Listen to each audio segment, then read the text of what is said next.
Back to this breaking news out of Melbourne now. Authorities investigating a suspicious fire which has destroyed a synagogue in the city's southeast. Live to Simon Love, he's at the scene for us. So what do authorities know about the cause so far, Simon?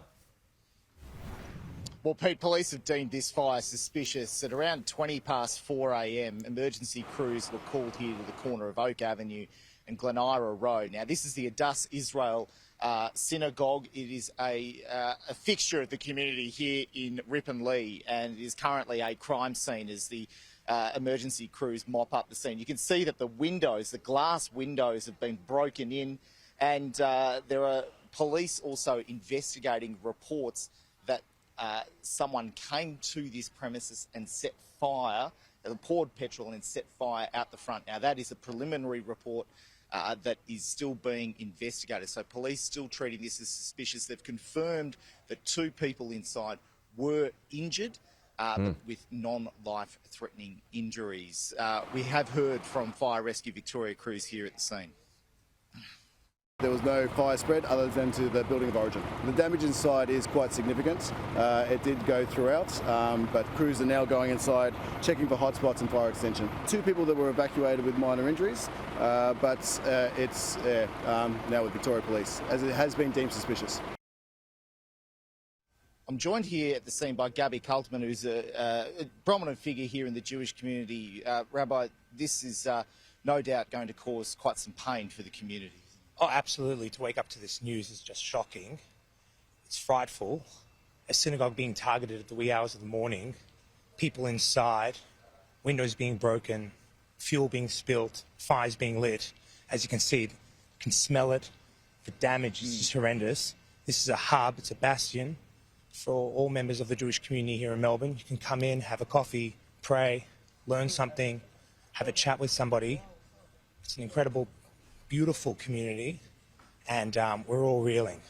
Gabby, when you first heard about this fire this morning, what went through your mind? What went through my mind was just fear and anxiety.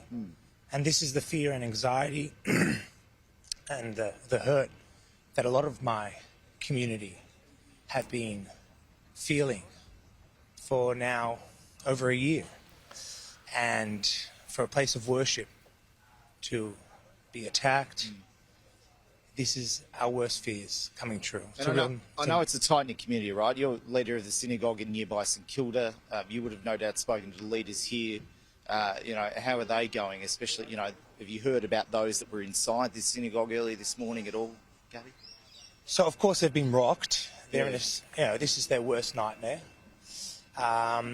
The members of the community that were there learning, that's all they were doing. They were sitting and learning Torah, as is common practice for people to get up in the morning, learn together and then pray. They're, thank God, well. I think one of them, from what I've been told, is being treated for serious burns. But ultimately, people are just like, this is Melbourne, Australia. This doesn't happen over here. And we're all in a state of shock. It is quite the escalation given what's happened in the community over the last, few months and even years, right? It's been well documented, sort of the uptick in anti-Semitism.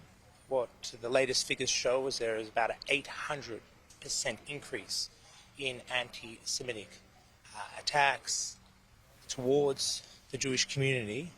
And, for it to sort of culminate with this is just scary. Gabby, appreciate your time. Thanks for speaking to Sky News. Well, Gabby, joining me here at the scene. Now, I understand that there'll be actually a news conference here from the Executive Council of Jewry. That'll be at 9 o'clock. We expect to then hear from the police. I've been told they'll speak to the media about 9:30.